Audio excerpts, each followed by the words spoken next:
বিসমিল্লাহির রহমানির রহিম। আসসালামু আলাইকুম। চলে আসলাম নতুন আরেকটা ব্লগ নিয়ে। আজকে শিলপাটা থেকেই ব্লগটা স্টার্ট করলাম। এখানে আমি আদা রসুন দুটো একসাথেই বেটে নিচ্ছি। আমি যে কোনো মশলাই রান্না করি, মানে যে কোনো রান্নাই করি না কেন, আমি সবসময় শিলপাটাতে বেটে আমি রান্না করতে পছন্দ করি। আমি ব্লেন্ডার থাকা সত্ত্বেও ব্লেন্ডারটা আমি খুব কম ইউজ করি। যদি দেখা যায় মাসকাবারি কম আদা রসুন পেস্ট করে রাখতে হয় ডিপ ফ্রিজে, সেই ক্ষেত্রে ব্যবহার করি। আবার অনেক সময় ডিপ ফ্রিজে আদা থাকলেও আমি এভাবে শিলপাটায় বেটে নিই। তো এখানে আমার আদা রসুন বাটা হয়ে গিয়েছে।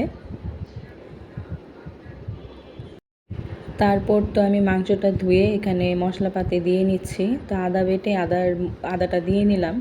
তো এখানে আমি মাংসটা ম্যারিনেট করে রাখবো।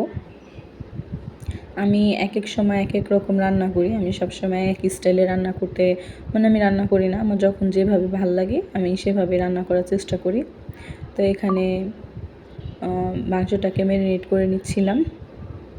ম্যারিনেট করে এখন রেখে দেব।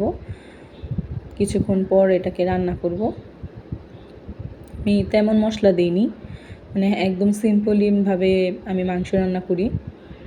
তো এই তো আমি মাংস চুলায় দিয়েছিলাম, তো এটা দেখানো হয়নি।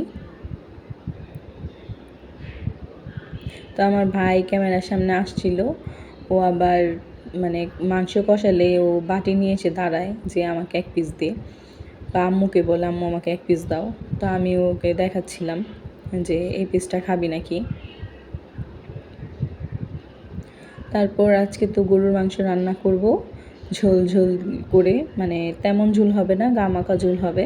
তো এখানে আমি আলু দিয়ে নিয়েছি। আলুটা আমি দুই রকম দিয়েছি, একটা ওই যে রংপুরের আলু বলে সেই আলুটা দিয়েছি, আর সাদা আলু দিয়েছি।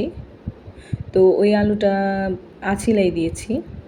তারপর তো আমার গরুর মাংস হয়ে গেছে প্রায়। এই তো সিম্পলভাবে আমি রান্না করেছি। তারপর আজকে আমি শুকনো মরিচ আমি ভর্তা বানাবো। এখানে শুকনো মরিচটাও কাঁচা থাকবে, ভাজা থাকবে না। তারপরে কাঁচা রসুন থাকবে, কাঁচা পেঁয়াজ থাকবে। শুধুমাত্র শুটকিটা শুধু তেলের উপরে বা গ্যাসের উপরে পুড়ে নিতে হবে। তো এই ভর্তাটা সবাই ট্রাই করবেন, এই ভর্তাটা খুবই মজা। এই যে এখানে ভর্তা যতটুক আন্দাজ মতো আমি পেঁয়াজ নিয়ে নিয়েছি। তারপরে এই যে দেখুন আমি ভর্তাটা আরেকটু মিহিন করব। আর শুকনো মরিচ তো এভাবে একটু গোটা গোটা থাকলে ভালোই লাগে। তো আমি এখানে এই যে পেঁয়াজটাকে তেমনভাবে মিহিন করে বাটছি না, ওই যে দেখতে দেখা যাচ্ছে আস্তে আস্তে আস্তভাবে একটু থেতলে নিয়েছি। এটা যখন ভর্তাটা ভাতের সাথে খাবো, পেঁয়াজটা একটু গজগজ করে কামড় লাগবে, এই ভর্তাটা খুবই স্বাদের হয়। তো আমি পাটায় ভাত মাখাচ্ছিলাম। পাটায় ভাত মাখা তো একটা লোভনীয় খাবার, তো একটু লেবু দিয়ে নিচ্ছিলাম। আর শুকনো মরিচ তো বেশ লাল, পুরো আমার হাত পুরো লাল হয়ে গিয়েছে, ভাতগুলোও লাল হয়ে গিয়েছে, কিন্তু ক্যামেরাতে অরিজিনাল কালারটা আসতেছে না, কিন্তু মরিচগুলো খুবই লাল। তো এই তো আমি ভাত খেয়ে নিচ্ছিলাম। তো ভাত খাওয়া শেষে এখানে আমি গুঁড়া ইচা মাছ দিয়ে, ছোটো ছোটো চিংড়ি মাছ দিয়ে কলমি শাক ভাজি করে নিয়েছি। আর কলমি শাকটা সবসময় একটু হালকা, একটু মাখা মাখা, একটু ঝোল থাকবে, ভালোই লাগে। আর এখানে শিং মাছ দিয়ে করলা ঝোল করছি। তো শিং মাছ তেমন একটা পছন্দ না, আমাদের ঘরের সবাই খায়।